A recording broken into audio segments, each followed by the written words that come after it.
Well, grace, mercy, and the peace of our God, Father, Son, and Holy Spirit be with us this day. Amen. It's been said that the journey of 1,000 steps begins, or 1,000 miles, sorry. Now I gave away the answer. Journey of 1,000 miles begins with a single step. Exactly. Any line dancers in the room? Nobody that wants to admit it, at least. I've done some line dancing. I know a few of them. Not many. The ones that they play at the wedding receptions. I know most of those, at least. And then if I don't, then the wedding reception ones are pretty simple, so then you can learn it at the wedding reception. But you have to learn that, right? Otherwise, you're there in the middle of everybody, and when the whole crowd goes one way, if you don't know that, you could get run over. So you have to learn the steps. A few years ago, I started doing Body and Soul with Paula. And for years, the videos of the workouts would be played in our house. And I would hear what the instructor would say, and occasionally I would see what they were doing on the screen. But for the most part, I didn't connect those two things. But then I started participating in the workouts. And so I had to learn what some of these things were, right? Now, you're not close to anybody, so you're probably not going to run people over or get knocked down, which is good, because in a workout, that's not a healthy situation. But you do have to learn the steps. Our journey of faith is somewhat like that. We have to learn the steps. We have to know what it is we're expected to do, and we have to figure out who we can follow. Who can you follow as you walk the road less traveled? That's what faith is, right? I mean, this journey of faith is somewhat like the road less traveled. Those words come from a Robert Frost poem. And it ends like this: two roads diverged in a wood, and I took the one less traveled by, and that has made all the difference. Sometimes we face that fork in the road, and faith drives us, calls us, leads us toward a road less traveled. And that's because the journey of faith can be difficult. Hebrews 11, and this is where the first reading started today in Hebrews 11. And that's called the Great Faith Chapter, or like a Faith Hall of Fame. As a chapter, it describes all these different parts, mostly from the Old Testament, of things that happened, biblical history, and it relates all these things, recounts all these things that took place. And before the reading, there were things about creation and Abel, Enoch, Noah, Abraham, who was called to the promised land, and then Abraham and Sarah regarding the birth of, descendants, not just one. And so there's all these things that they did, and it's by faith, by faith, by faith. And in the reading, that kept coming back. By faith this happened. By faith they did this. By faith. And then there's Abraham and Isaac. As the chapter goes on, there's several more of these challenging things that people did, these difficult circumstances. Abraham and Isaac, and in verses 17 and 18, we heard these words: by faith, Abraham, when he was tested, offered up Isaac. Now that's a story from the Old Testament where Abraham, who was getting up there in years, when his son was finally born, the son of the promise was finally born. And there's some circumstances around that, and we don't have time to recount all of that, but then God said, take your son up to this mountain and offer him as a sacrifice. And by faith, it says here in Hebrews 11, he did that. And he who had received the promises was in the act of offering up his only son, of whom it was said, through Isaac shall your offspring be named. Now, don't worry, God stopped him in the act and provided the sacrifice. But by faith, he was willing to even do that, even to go there, to have his son on the altar and to be ready, I don't know how, to sacrifice his son. Do you suppose he talked to Sarah before he took Isaac and went up the mountain? I don't know. That sounds like a conversation he did not have, because they'd been challenged along the way about this whole birth, right? But by faith, he was willing to follow God's instructions. The chapter goes on and talks about Moses' parents who hid him defying Pharaoh. And the thing to recognize in that is sometimes we obey God, not what we're told to do, not what the authorities say, not what the government says. When that is conflicting with what God tells us to do, whom do we choose? Well, we better be choosing to obey God rather than men, to quote a verse from Acts. And then there's Moses' choice not to live as the son of Pharaoh's daughter. See, Moses was hid in the basket and floated on the river, and then Pharaoh's daughter found him and opened the basket and was like, hey, I have a kid now.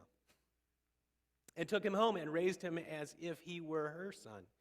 And so Moses grew up in the company of Pharaoh and in the palace or whatever it was called, and grew up in this royal capacity, royal identity, but knew and identified with God's people Israel, who were enslaved in Egypt at the time. And so Moses had a choice to make. And he chose to be connected and to be identified, even, as verse 25 tells us, to be mistreated with the people of God rather than enjoy the fleeting pleasures of sin. So we might face the choice in the walk of faith to stand with people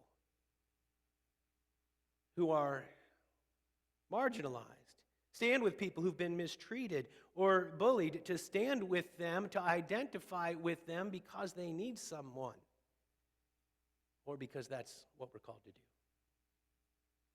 We might face the choice of giving up the opportunity we might have to follow the step of faith, to follow the road where God would lead. And then there's the Passover. In verse 28, he says, by faith, he, that's Moses, kept the Passover and sprinkled the blood so that the destroyer of the firstborn might not touch them. That's toward the end of this whole Exodus account in Egypt, when God said, okay, here's how it's going to go. The last of the plagues, take the blood of the lamb and put it on the doorposts and over the door. And I mean, do you think people were like, okay, that sounds fine. We'll kill a bunch of lambs and decorate our houses with blood? That's good for resale value. Sometimes by faith we do things that don't make a ton of sense. When God gives us this instruction or this command, and our answer is, yes, Lord, we will. Then they come up out of Egypt, right?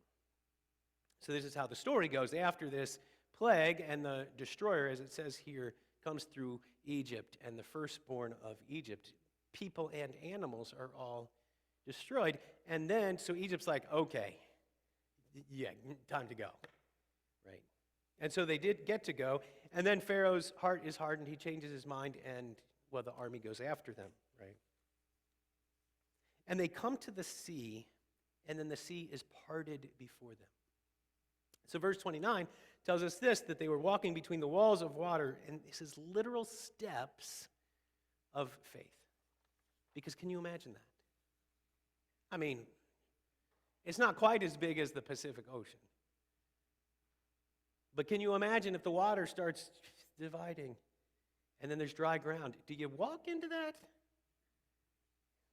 Like, because if it did this, it can do that. Right? It's physics, you know? And that's a step of faith just to do that. Now, if the army's coming in, closing in on you, then maybe, okay, this is our only option. I don't know. But it's a step of faith to do that, to walk on the dry ground, and then walking around Jericho, more literal steps of faith, because God said, here's how this battle's going to go. This is sometime later when they finally wander through the wilderness, come to Jericho, they're going to cross into the land, right? And God says, walk around. Okay.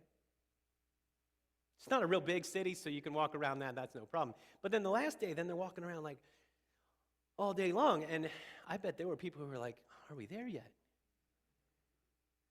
What do you want to do? When do we attack? When do we put swords and, let's go? No, we're not going to keep walking. We keep walking. We keep walking. until God takes action in his timing. Because God does. See, faith can be a hard road, but in hard times, faith focuses on the future. We saw some of that in this chapter 2, with Joseph giving instructions about his bones, making sure that his remains were taken from Egypt to the land, which Moses then did.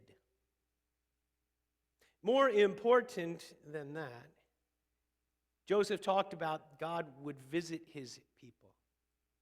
See, Joseph was like the second in command level person when, because of famine, all of his brothers came down and all of Israel, it was not that many people at that time, came into Egypt. Joseph, later, knowing that his time was winding down, said, God's going to show up. When he does, everyone's leaving, and when that happens, take me with you. Moses got to take Joseph's bones and take them out of the land of Egypt back to the land. God would visit his people, though. Their time of slavery would come to an end, and so faith waits.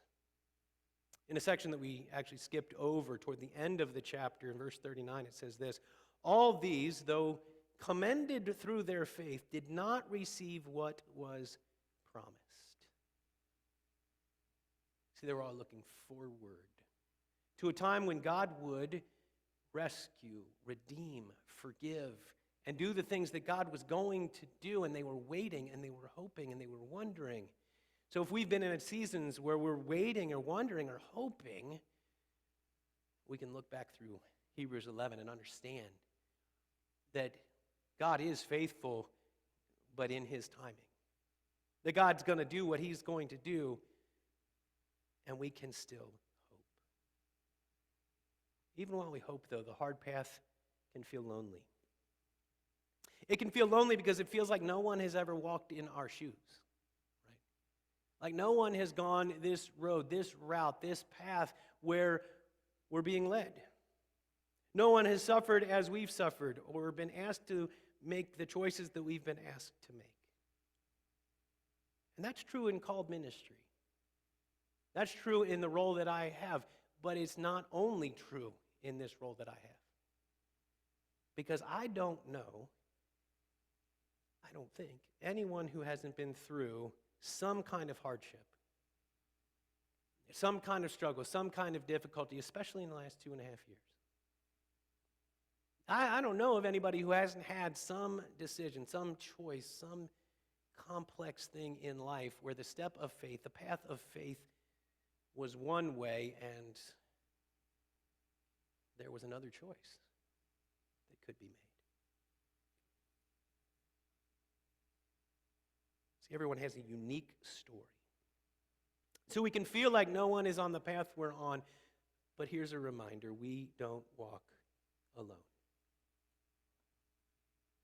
For the last 5 years, I've attended a ministry conference in Phoenix, Arizona called Best Practices for Ministry. And Paula and the kids have been there, and it's a fantastic experience. They take great care of us. But one thing that's always there is like a reminder, and you hear it again and again and again, like by faith in this chapter where it just keeps coming back. It's you're not alone. You're not alone. And so as they gather ministry volunteers and called ministry people and staff people from churches and mostly people who are doing ministry, but not just in a professional role, a lot of volunteers and lay leaders are there too. But it's a reminder that you're not alone. That you're not alone in this struggle that you're in. You're not alone in this hardship that you're facing. You're not alone, not just in ministry, but in life. We're not alone.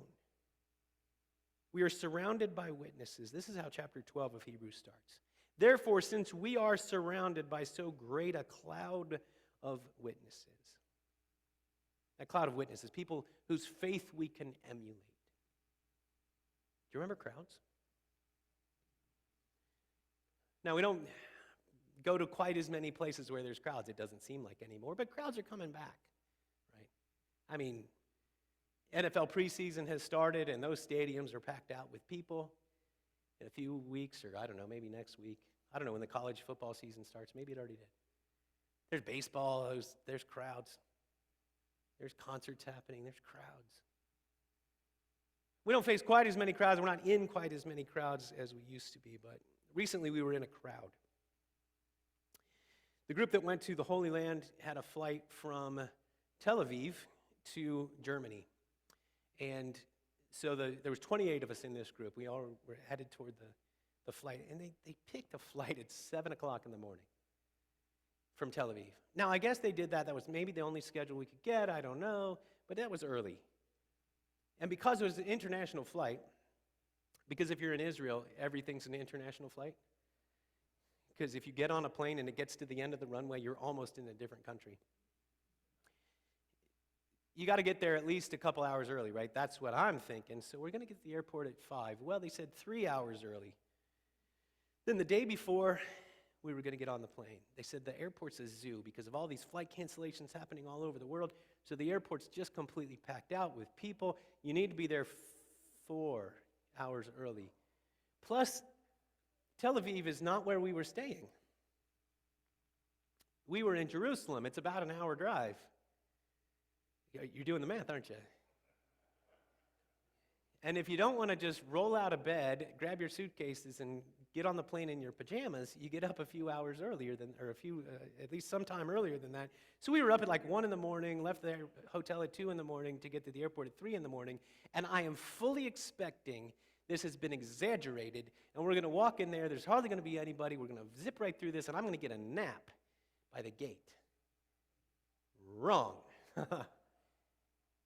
That was a crowd. Packed. This whole airport, which isn't that big, and there's just desk after desk after desk of the baggage check thing, right? You know how sometimes the baggage checks are like different U-shaped, whatever. It's just one continuous line, as far as the eye can see, and a sea of people, right? We get through the first level of security. We figure out where we're supposed to go, which is desk 30. We find desk 30, and then we start tracing our way back through this line. This is not much of an exaggeration, honestly. And for like the next hour plus, we're standing in this line, shuffling forward, carrying our bags, ready to check them in. You can ask somebody that was on the trip. This is for real. I'm not making it. This is not exaggerated, like, at all. It was crazy. We finally get through that, and then there's security, and you got to go through security, so you get in that line too, and it's shuffled through, and we're in a crowd. But it was far different from the cloud of witnesses. It's not just that we're surrounded. In that, it was chaos. It was everybody trying to go his own way. It was, I want to get to that, and this is my line, and your line is doing this, and nobody knows what's going on, and it was madness. The cloud of witnesses is people who surround us who are supporting, who are encouraging, who are going the same direction, who are all in this together. It's people who have gone before us and have blazed the trail of faith. Now, those trails all look a little bit different, but they've been down that road. They've made those hard choices. They've gone where we need to go. And it's people around us now. Those people who encourage and support and cheer one another on. See, we're all in this together. We're surrounded by a cloud of witnesses. Encourage, support, help one another. And if that is not enough, know this: Jesus endured on our behalf. So the cloud of witnesses encouraging and supporting, etc., but think about this, or consider him, verse 3 says, who endured from sinners such hostility against himself, so that you may not grow weary or faint-hearted. He endured hostility. His road led to the cross, where he laid down his life for us. The path following him doesn't go to a cross, though. It leads us to his cross and through his empty tomb to everlasting life in the presence of our God. So don't give up. Don't give in. Don't walk, run. This is what verse 1 it says, surrounded by witnesses. Then it says, let us lay aside every weight and sin which clings so closely, and let us run with endurance the race that is set before us. 3 points to pull out from here. First is lighten the load. Lighten the load. Military training, those guys put like 40 pounds on their backs and go for a jog, right? Marty, I'm going to look for you for verification. This is how it goes, right? That 40 pounds is to teach people how to bear that weight and go, right? So because that's how much your gear is going to weigh. So you got to be able to do that. The race that we're called to run, take off the weight and go. Let go of all the things that are holding us back, that are slowing us down, that are getting in the way. Lay aside every weight. Release those burdens. Last week we talked about don't worry. How often do our worries hold us back? Our anxieties weigh us down. The burdens that we're bearing, the stresses that we're dealing with, how often are those making it hard to take that step? Lay aside regret, hurt, resentment, frustration, and lay aside sin which clings so closely. That word that's translated cling so closely. It literally is a combination of 3 different pieces in Greek, and it means good around standing. Not that it's good at standing around, like a person leaning on a shovel like on the side of the road. But like cling so closely is probably a good translation. Like it's just something that's around us that inhibits us moving. And it's like doing a good job around us, making us stand or stuck. That's what sin does for us in this walk of faith. It keeps us stuck. It keeps us from moving forward. So lighten the load, the burdens, the weights, and sin, but then run with endurance. Keep going. Endurance is built through activity. Through ongoing action is how our endurance is built.